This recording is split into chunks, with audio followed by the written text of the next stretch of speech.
All right, everybody, Andris here from the live from Grand Rapids, the Baking Steel studio. Today, we are making something sweet and it's going to be pizza, but it's going to be a dough and I'm gonna get right into making it first.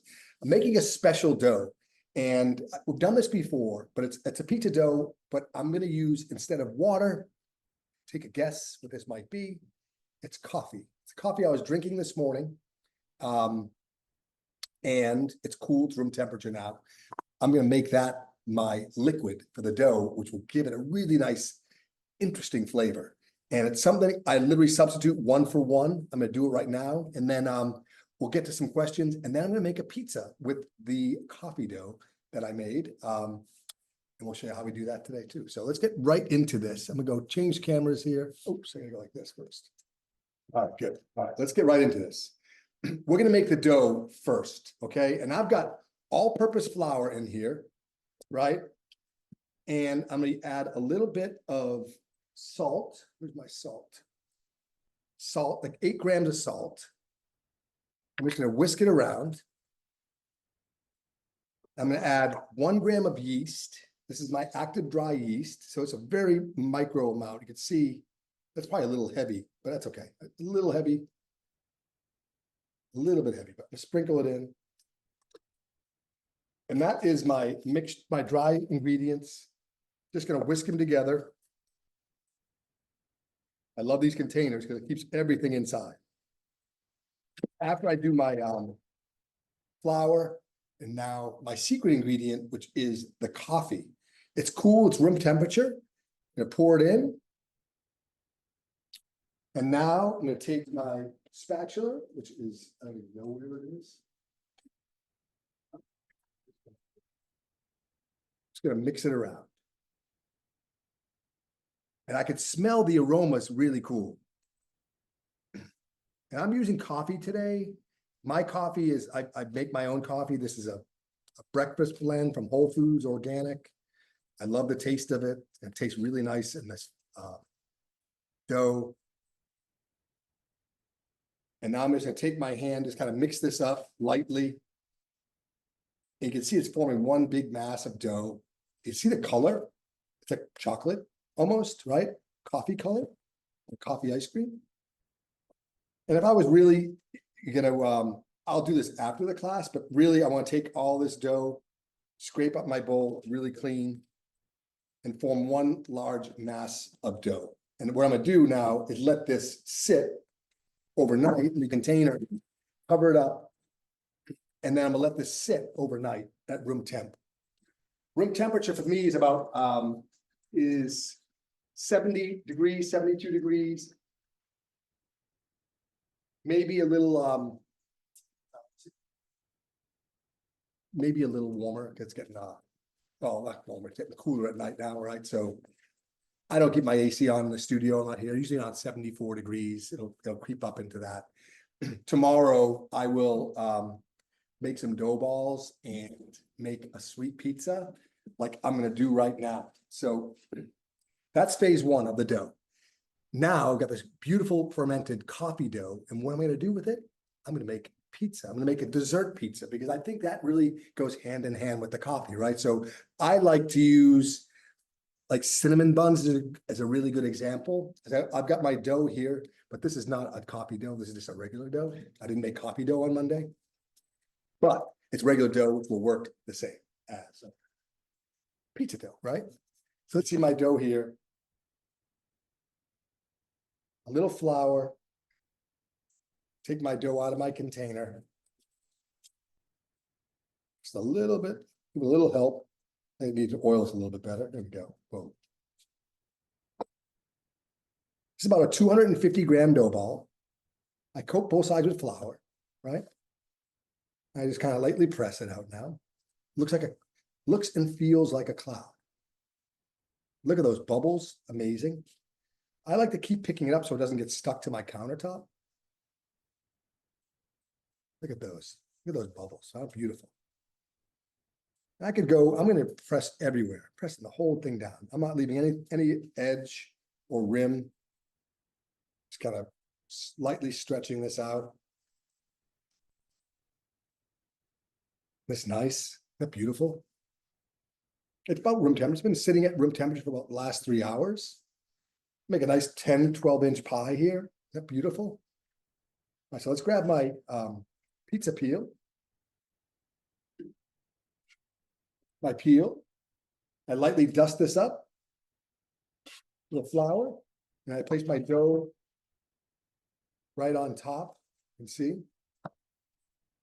I'll give my dough little pinches at the edges here. It gives the pizza a little bit of texture in that crust, which I love. So I love to pinch these edges. You can see it's kind of got some more uniqueness to it. Some valleys, some peaks, right? Really nice color. Isn't that beautiful? All right, now I'm going to take a little bit of butter, soft butter, melted butter. Just kind of put it on my dough here.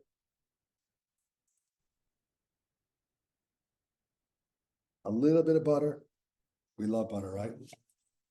This is soft, so it's gonna spread a little bit easier than if it wasn't soft. And I'm gonna take a little bit of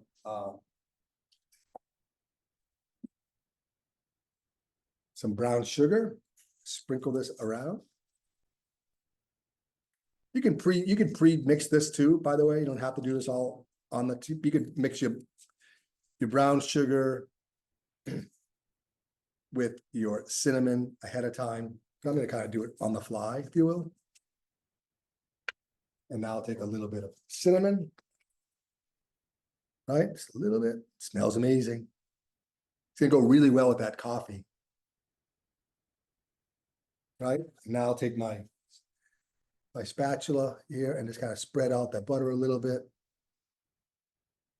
It's going to melt beautifully on that pizza, right? Could be a little softer, but it's all right. We'll work with it. Be patient. Patience is key, right? Butter's gonna be really nice on here. I'm gonna add a little bit more. A little bit more butter.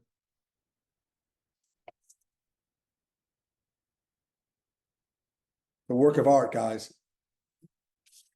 Isn't it beautiful? A little bit of butter, cinnamon.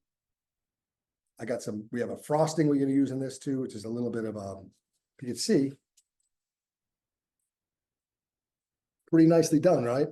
Pretty simple. And now what I'm gonna do is I'm gonna take this here. So before I go into the oven, I know my dough on here is pretty loose. I've got the butter, brown sugar, and some cinnamon on top, right? On top of the dough. My oven's been preheating at 450 for the last like hour and a half. So I'm gonna switch it over to broil really quick. I do 450 because when I want to switch it back to, when I want to use the broiler, my oven isn't like super hot. So it's regulated. So by turning the broiler on at 450, it'll almost go on simultaneously, like within like a minute. If my oven was too hot, like if I was preheating at 500 and then switched it to broil, it might take a few minutes to kick on the broiler because the oven's gonna have these sensors that say, wait, I'm too hot. Let's cool down first, then the broiler goes on. So we've kind of tricked it, it's like a little hack that we preheated at 450. We don't lose much as far as the temp goes on the steel. I gain a lot because I can get access to that broiler really fast, which is what I love. So I'm gonna go launch this in. So I'm going to take my peel to the back of the steel, and just shove it up, just like that, right? Simple. Timer for 2 minutes. I'll probably use a little less than that. But it's a really nice, simple pizza to do. It's great after you've had like your guests here. You don't have to do the coffee dough. It's just a nice little added, like a layer of flavor. It's a little surprise when you bite into it that you go, hey, what is that? It's like a hint of the coffee, which is really cool.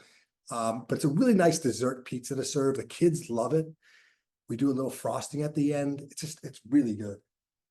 one of my favorites and easiest to do, because you almost always have cinnamon around, you have butter around, powdered sugar.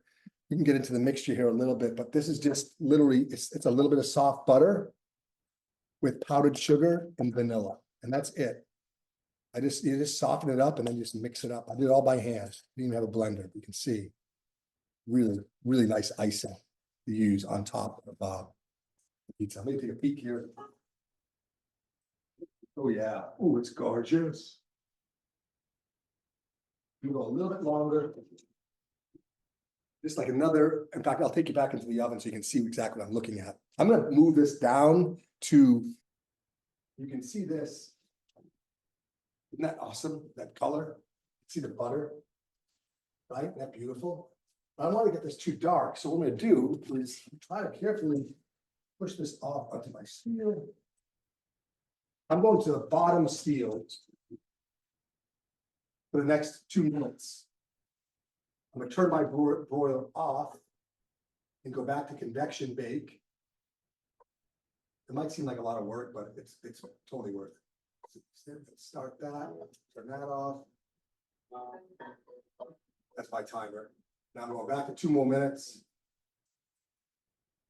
Got 2 more minutes on the timer, and we will have, awesome. You guys take it. It's got the butter kind of simmering on top. The aroma is great. The cinnamon, the sugar. Oh man, it smells amazing. And it's a really nice treat. And it's still pizza. I like to use an all-purpose flour if I have my choice with the coffee, because it's a little bit softer than said bread flour.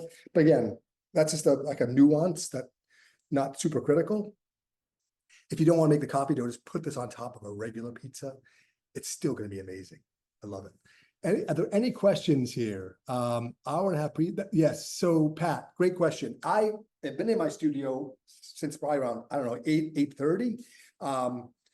I just at like around 10 o'clock, I fired the oven up. I don't want to wait until like 11, because if I forget at 11, then I could be in trouble. So for me, I love at least an hour and a half, probably a little bit better because I'm getting more heat in there, but 45 minutes to an hour is definitely adequate. What do you think about adding thin banana slices? Oh, that's a great idea, Robert. Great call. Yeah, feel free. Some bananas, some strawberries, thinly sliced on top. And now it's like a fruity, healthy dessert, right? Great idea. Let's see. Do you ever add fruit into the dough? Oh, Marta, great question. I don't add fruit into the dough. I have added fruit juice into the dough, for example, like spinach to make a green dough, beets to make a red dough. So you can and it does add a hint of the flavors, but it really does nice, vibrant colors, which is really nice. I don't know if I've done any fruit juices into my, that's a great question. I don't think I've done fruit juice though. Interesting enough. Good idea though. We got that pizza out of there now, so you guys can see what this looks like. All right, here we go.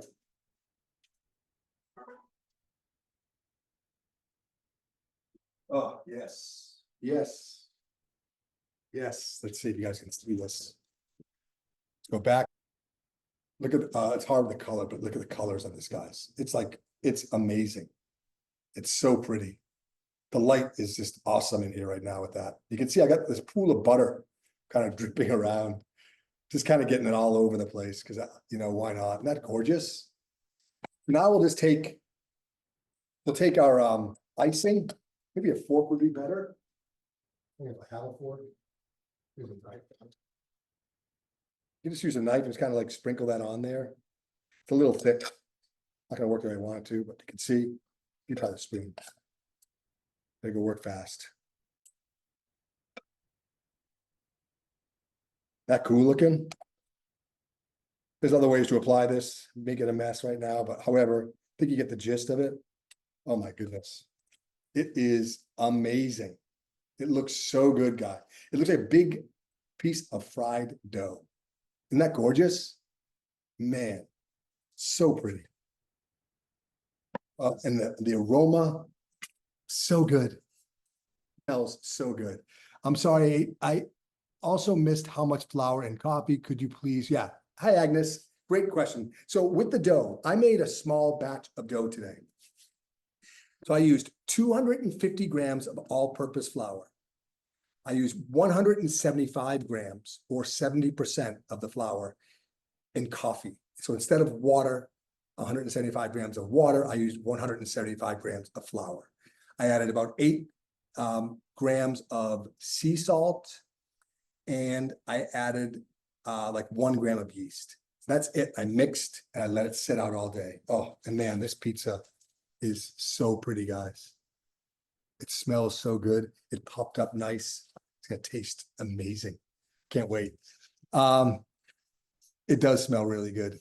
Are there any other questions, you guys? Do you recommend not adding sugar to the dough to feed the yeast? Chris, great question. I did not add any sugar. Now, if I'm doing a 24-hour, I might add a little bit of sugar in there just to kind of help create a little bit of kind of expedite that flavor process versus a longer ferment. Well, I'll do no sugar. But for a 24-hour, like I could have added a little bit of pinch of sugar to this dough to kind of give it a little uniqueness, if you will. Oh man, this is so good. Amazing. My dough is always sticky, even after fermenting it for 24 hours, sticks to the worst days, sticks to the peel, no matter how much additional flour I put. So Chris, great point. This dough is a very high hydration dough. It is very sticky. So it's really difficult to work with. I just recommend practice, practice, practice. And as you're practicing, adding more flour to your hands. That'll help it prevent it from sticking. But with the higher water content, you're getting these like really nice bubbles in the dough like this, creating those air pockets. That's what that water is helping do. So it makes it a little less dense. You could add less water. You could, if our recipe calls for 350 grams of water, put in 300. So it's less. It'll be a little bit easier to work with. And then you can kind of amp your way up into the 350, 360 category, if that makes sense. It just takes a little bit of practice. Oh, great question, Marta. So in this icing, there is a little bit of vanilla. I pinched some vanilla in there with powdered sugar and milk. I think it's like a cup of powdered sugar, like a half cup of milk, not even. I was just kind of pouring the milk in to get the consistency that I wanted. I started out with like a quarter cup maybe, and then I added along the way, pinch of vanilla and powdered sugar. It's outstanding, super simple, easy, amazing. Do you need the dough? Do you need the dough? So Jennifer, great question. I do. So you can see, this is the batch we made earlier today. I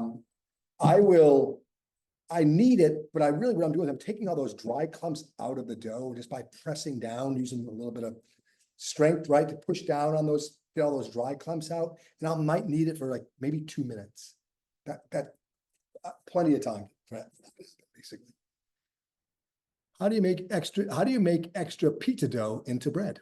That's a great question. So I'm actually making a pizza. I have some guests coming over in a little bit. I'm making pizza today. And I took these delis home with me. That's what I had. My dough container is all filled up. So this is pizza dough, right?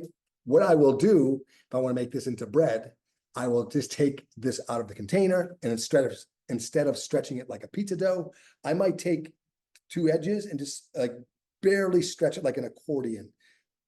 If it starts out round, I'm going to make it oval. So it might start out round, say a 4-inch diameter, maybe 3-inch diameter. I might make it into like an oval, stretch it to like 6 inches. Just like, so it starts out round. I just literally stretch it out like an accordion almost. Just a little bit of a stretch, and I let that bake for like 15 minutes. That's my bread. Outstanding bread too, by the way. I love it. How do you make, so that's basically, Francine, that's how I make bread with my dough. So pizza dough and bread dough, very, very similar. I love this. My kids eat this pizza dough as bread often, like really often. Oh man, this smells so good. It smells like a big donut. I love it. Are there any other questions, you guys? Anybody else? Amazing. Well, I thank you guys for being here today. Super cool. Dessert pizza. We're gonna follow this up with a blog post on the pizza we just made. You can see it's so pretty. it looks like a big, big donut, right? Isn't that awesome looking? See that cream coming out of it? Man, you could open up a breakfast pizza shop. It'd be incredible. Thank you guys for being here today. Andris out from the class. We will see you. We'll have guests in October. Pizza hangouts galore. See you guys soon. Thank you.